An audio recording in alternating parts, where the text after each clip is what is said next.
Today we're going to do Bigfoot Hybrid.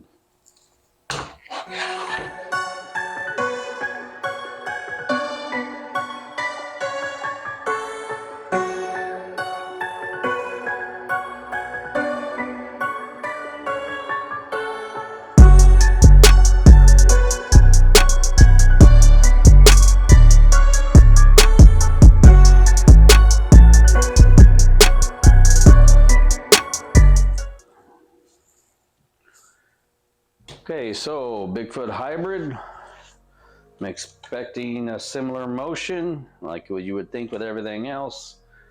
A hybrid versus a pearl, you might get a little smoother, maybe a hair stronger. It's going to be really close though. So I'm going to try to do something, let's see, we'll go something pretty along the middle. I'll go 45 by 4 by 45. Let's see where that lands. But I don't have dot technology in this one, so I have to worry about where the pin's at. 45 by 4 by 45. I'll go 45 by 4.5 by 45. All right. Okay, that's gonna be all right, I think. Fingers are gonna be right in here. Thumbs are gonna be around here.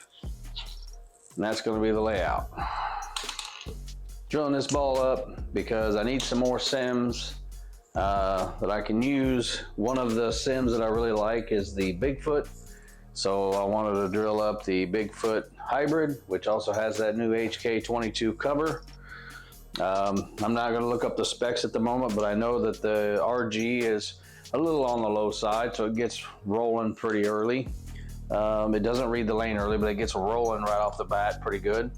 And then the differential, I believe, if I remember right, it's decent, pretty good height as far as flare potential there. So I kind of remember the core and I remember what the ball does. So it's a little different layout than I have on my other Bigfoot. Not much, but it is going to be a little bit different. So we'll go 45 by 4.5 by 45.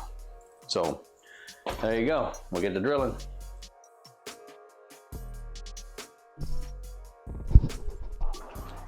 All right, we get a chance to talk about it a little bit. The Bigfoot Hybrid by Radical.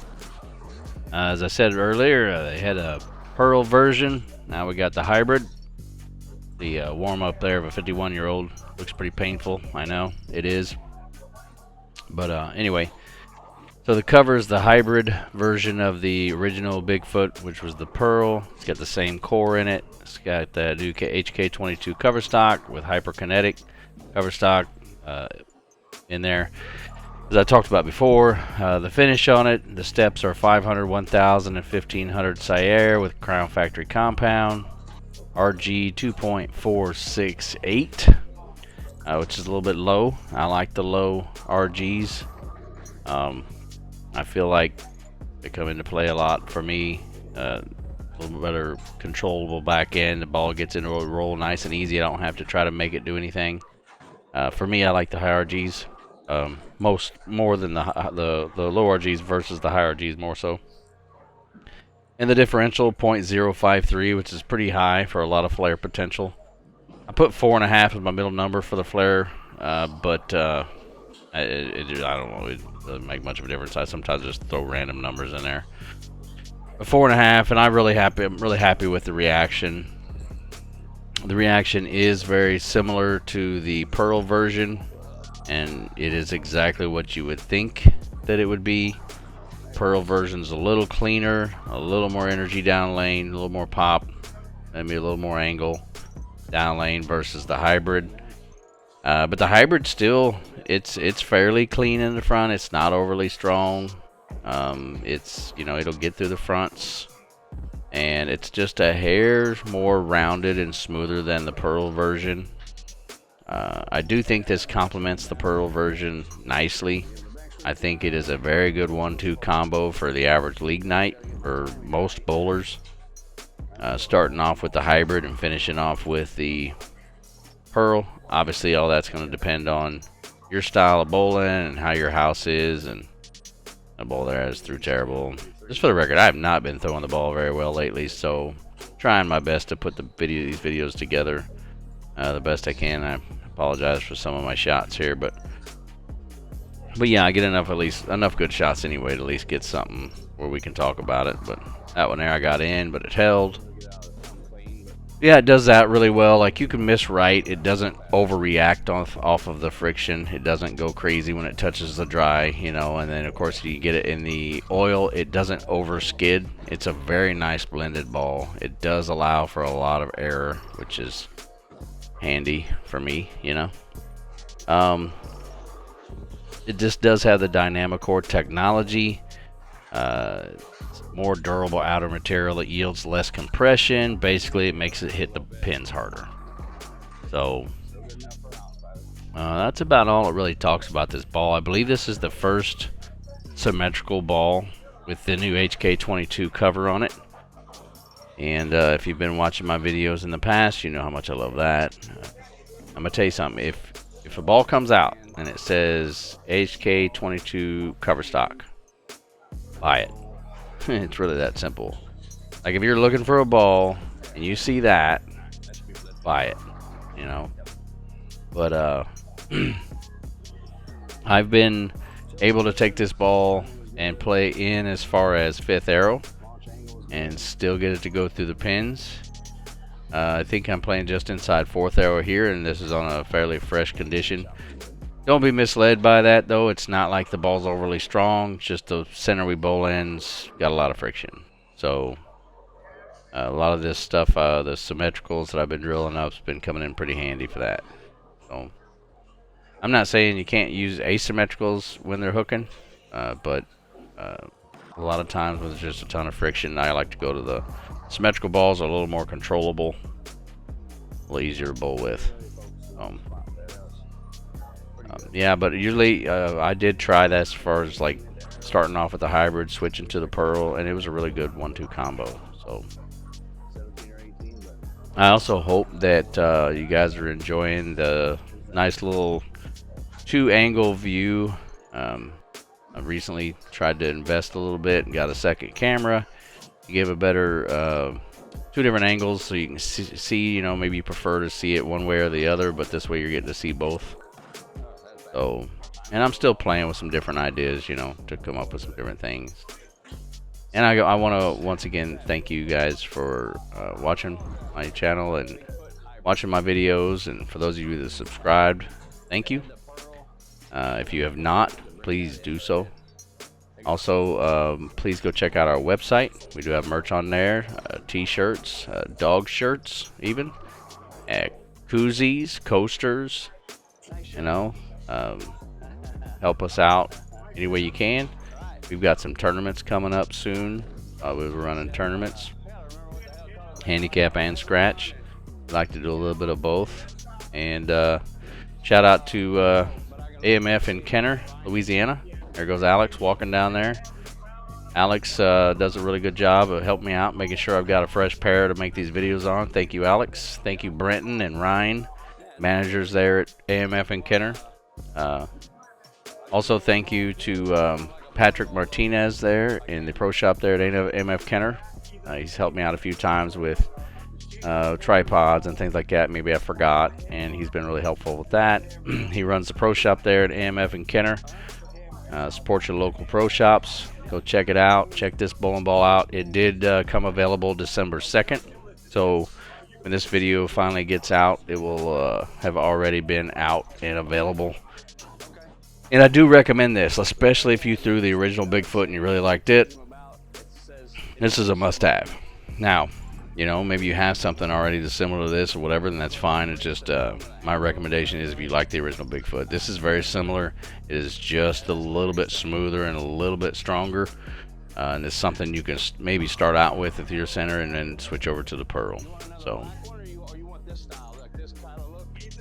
take a look at a few of these shots here coming up.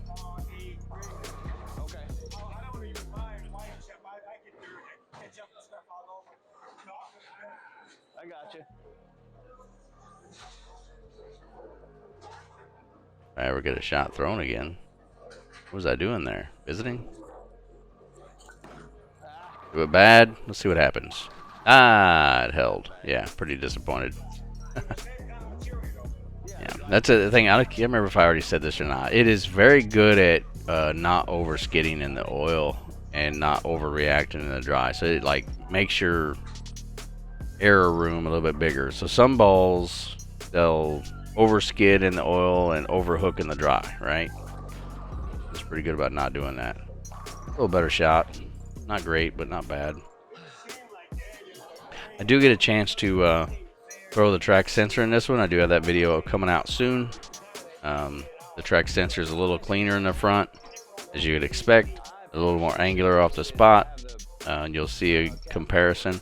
I ended up playing a very similar spot with the track sensor as the Bigfoot Hybrid. But I still would say that the sensor is just a hair weaker overall. And like I said before, obviously a little bit longer and more angular, but just a hair, not by much. Good shot there. I did not get a chance to record in this video the use of the Pearl Bigfoot. I apologize about that. You can go check out my video that I made of the Bigfoot Pearl and kind of see similar motion, you know, but it does have that.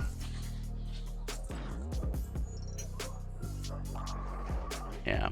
So this ball, when I was using the league, I don't know if it was just this lane or what, but I did not have problems carrying with this ball at all.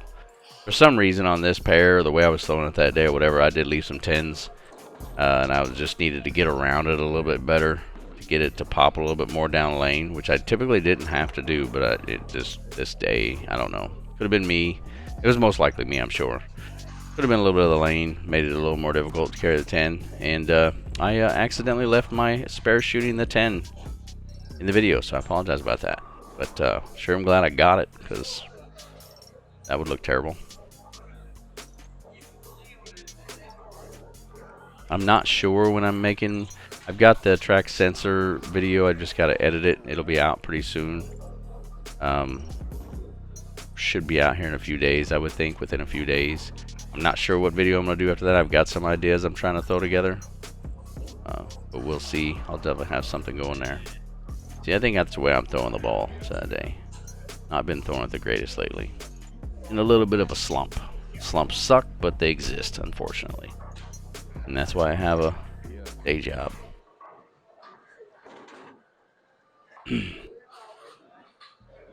think I got that shot with the track sensor coming up here pretty soon. Leave in the comments too, by the way, if you don't like what I'm doing with the two different views, you know, just give me your opinion, you know.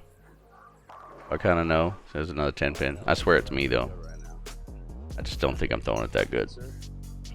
Because I used that ball all the way in the 5th arrow and was fine, not leaving 10 pins.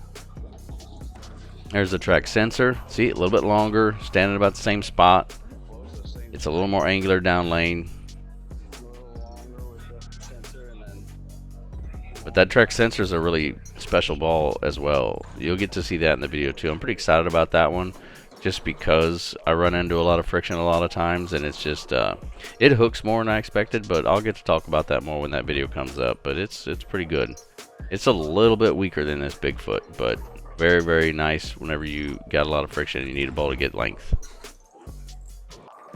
And there's my old man messenger. 25 years old, would have flew across there, but 51 years old, it crawls across there. Thanks again for watching, and until the next one, boom out.